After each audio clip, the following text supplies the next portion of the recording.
Okay, here we go. My full thoughts on World of Warcraft Shadowlands. Hey there guys, my name is Nixxiom, the stud muffin death knight lady seducing sex titan himself. Ooh! And a little while ago, I made a video talking about what I thought of BlizzCon 2019. Now in this video, I detailed some of my thoughts regarding the convention as a whole. I addressed each and every announcement from Blizzard and shared my quick opinions on them. And well, what happened is some people seem to have gotten the wrong impression from me in regard to what I thought about the new World of Warcraft expansion. Okay. Well, in this video, what I want to do is Don't show that settle cinematic. any confusions or concerns or whatever. And so, yeah, let's talk about World of Warcraft Shadowlands. Let's dive into this beast, and I can share with you guys my full expanded edition thoughts. This is so stupid, man. Now, first and foremost, let's talk about the beginning. Like, quite literally the very beginning, as in what happens when you make a new character in this expansion. Right. Now, for years, I have been talking about how I feel that the level cap in WoW has gotten way too high. Yeah, I've made so many videos about that like a barrier to subject, entry. and the responses that you all had to those videos was awesome, to say the least. Yeah. Now, for us veteran players, 120 might not be such a big deal, but for some little nooblet who is stepping into the game for the first time, seeing such a high level cap, it might deter them from committing to the game fully. They'll think that it's just going to take too much time to get to cap, and they're going to be, you know, too far behind everybody else. They're not going to commit. Hey, a brand new player is not going to understand the game at all. Don't forget that. They don't understand how long it takes to level. They don't know. So I've been a big advocate for a level squish for quite some time. I consider that a huge positive cap too. Back to level 60, which I was surprised Blizzard did not do in Battle for Azeroth if they were going to do it, as halving the level cap in that expansion would have been the perfect time. A zone now that's a level 20 area, that would just become a level 10 zone. You get talent points more often, spells more often, and Cutting so everything on. in half would be a lot cleaner. You just get something pretty much every time you level up, and that would be great. That was the theory. And here on this channel, we've even bitched and moaned before about the idea of endgame progression while leveling up new characters, or as a new player entirely. And Shadowlands, you guessed it, is bringing all of this to the game. So let me just say, as you might conclude on your own accord, I'm personally very excited for all of this. Now, I highly doubt that Blizzard took direct inspiration from my videos and all the comments that you guys have been leaving here on the channel. But if they did, if you did, Blizzard, cool. I think that would show just how much influence we as a community have over the future of the game. So, guys, I hope making so, videos, yeah. That'd be keep fucking sharing great. ideas on your streams and keep leaving comments. I think it does matter. Like, unironically, I think that what players are saying to Blizzard and everything, it absolutely does fucking matter. 100% it fucking matters. Devs could always be listening, and I love you guys for it. Yeah. But Blizzard took it a step further with a new area called Exile's Reach. This is a new starting zone in the game that will take you from level 1 to level 10. Now, after you complete it and you've learned how the game works, you then get to choose any time period of WoW you want to level to 50 in. This is a much better experience. I totally agree with this. Which will take you to level 60 with its content. This is much better. You want to level from 10 to 50 in Wrath of the Lich King? Do it. Do it. Pandaria, there it is. You got it. Don't do Battle that. For Azeroth, do not do that. You're covered there too, buddy.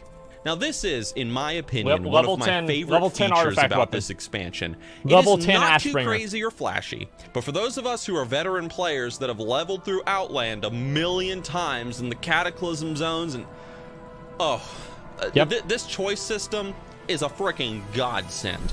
It probably won't mean all that much to I feel like for me, like, it won't matter a whole lot because I'm just going to do the exact same shit that I always did. I will go to whichever one is most efficient, and I will do that until I hate the game. New players that will try out the game after Shadowlands release, but for us, it's going to be pretty damn cool, I think. And hey, as an honorable mention, who doesn't love the idea of greater character customization? I mean, come on.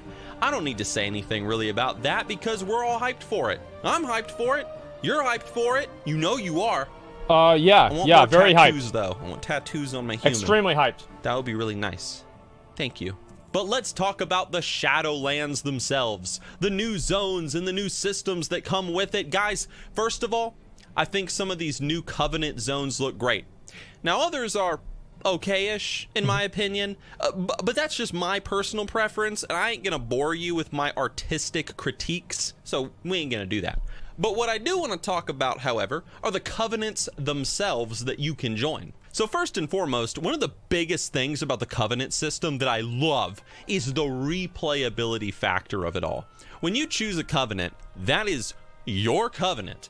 That's your team, man. And if you want to change it, well, we don't have all the details yet, but it's going to be a pain in the ass, basically. To do so. Hey, so you're mostly going to be stuck with your team until the expansions end. Now, these Covenants also all have unique powers that they will offer to you, the player. One that's a general power and another that is class specific. And they all have unique storylines and campaigns that you get to play throughout the expansion's narrative. The point is, your experience playing in one Covenant is going to be vastly different from playing in another.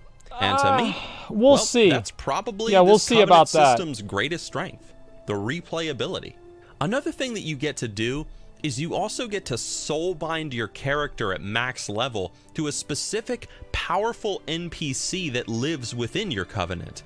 And what it does is that unlocks a whole new talent tree for you to explore, making your character more powerful as you progress through it.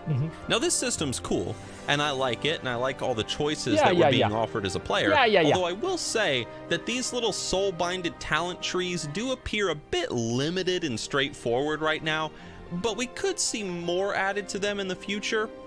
We'll see. We'll check it out.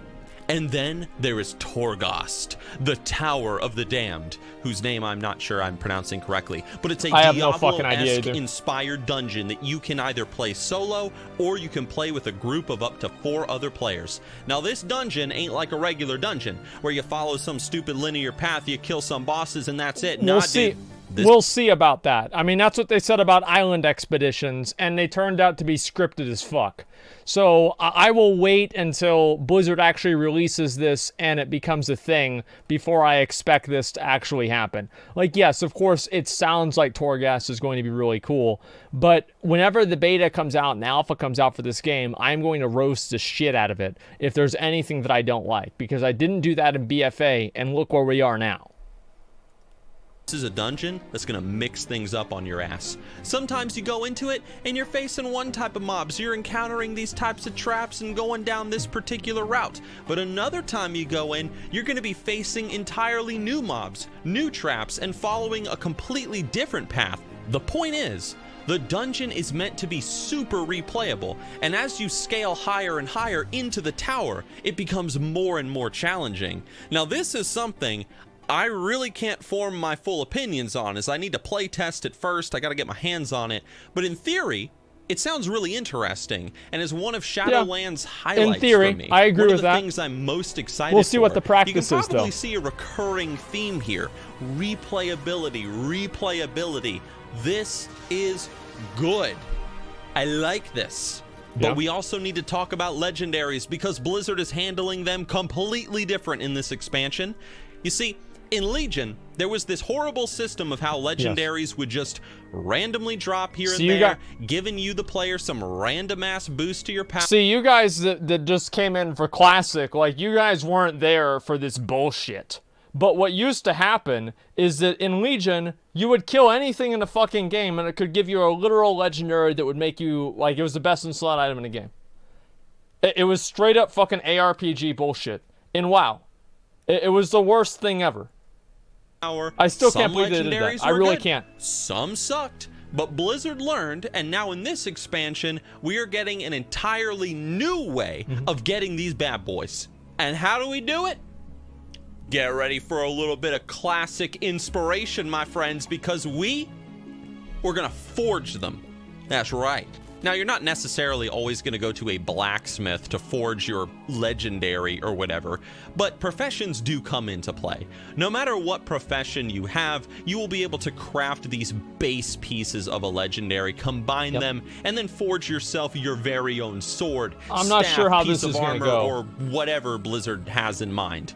Or The while legendary you're vendor last adventuring minute? Yeah, out exactly. in the Shadowlands, you're going to find trinkets, items, and other little doodad things that can be turned into legendary gear Look at a phase 2, it's special gonna be great. forge where Frostmourne and the Helm of Domination were crafted. So all in all, you're going to have complete control over what legendary you make using what pieces you find. Choose the stats, choose the cool powers it can offer you. This is a much more interesting system than Legion's and BFA's legendary system. We'll see. I hope at so, least though. in my opinion. I like the And legendary now I system want in to talk about BFA, something artifact that's very system in near BFA. and dear to my heart.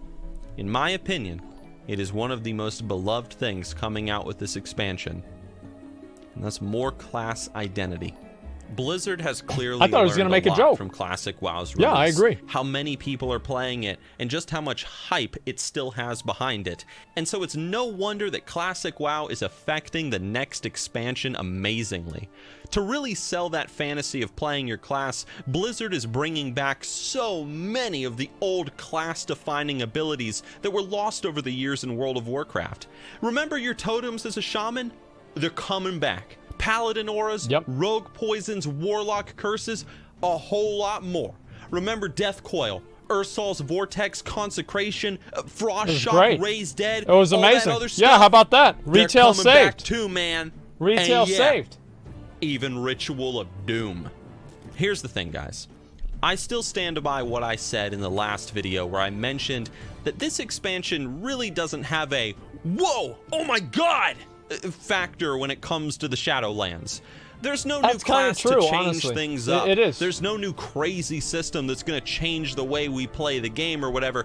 But what we are getting is what we know works. Blizzard seems to be focused first and foremost with introducing new players to the game in fun and exciting ways. That's good. We need the population to grow, and we need new players for that. They're introducing more character customization. They're determined to create a lot of nice. replayability with the Covenant system. They are making legendaries fun and interesting again, and they are bringing back class identity with adding many forgotten spells back into the game. And do you know what all of this has in They're common? giving us back everything that they took away, so let's all stand around and celebrate how great Blizzard is for giving us the things that we never wanted to lose, but they took away anyway for an arbitrary period of 4 or 5 years that they are now returning to add back in as content to regain the favor of the player base. Woo! That's great. I mean, listen, guys, obviously it's not ideal that they're doing it like that, but fuck it. If that's what they're going to do, I'm fine with it. The player base is going to love it. Yeah. It's what is tried, true, and tested, and we're getting it all in the Shadowlands. To someone who's going to try WoW for the first time during this expansion, craftable legendaries won't mean that much, nor will being able to choose what expansion you want to level in. But to us, the veteran players, this stuff is really going to make Shadowlands feel like a smooth, well-polished, and fun expansion. So what's my final conclusion regarding this expansion? Honestly, I still was hoping for a little bit more, but what we've gotten, I'm quite content with, and I will happily enjoy checking out upon release. I'm happy about them improving on the fundamentals of the game. And that's something that I feel like Blizzard did not do in Legion, really. They didn't do a lot in BFA, is they didn't change or improve the fundamentals. All they did was improve the secondary and all these other systems. So them coming back in Shadowlands and actually making the core gameplay better, I think is the most important thing. That is my conclusion. Guys, I hope you enjoyed this expression of my thoughts on Shadowlands, and if you did, give the video a like, and if you want, sub as well and hit the bell so you're notified when I upload new videos. So far, this past month has been amazing. From releasing a new Machinima video, a new True Story of episode for Halloween, some new countdown videos, and getting to cover BlizzCon and all this content, cool boys. stuff that's coming out down the road. It's been great. And we're just getting started, man. I got some ideas. You're gonna see. Dude. So thank you guys for supporting the channel, dude. and I will see you next week with more videos. No. And if you're a fan of Elder Scrolls Online, I am going to be making more ESO content. Don't worry, it's coming. We're going to show you guys some love. Just stay tuned. Thanks. That's great. I can't wait for that. It's gonna be amazing. Yeah, ESO. This right here is what the what Game of Thrones ending should have been right there. Yeah. Overall, like, I mean, I feel like, yeah, I'm excited for the expansion. I feel like kind of the same as Nixxiom. Like, a lot of the things they announced are like really cool, but after Island Expeditions, I don't really have like a maximum amount of confidence in Torghast. Right? I think it's cool, but it's not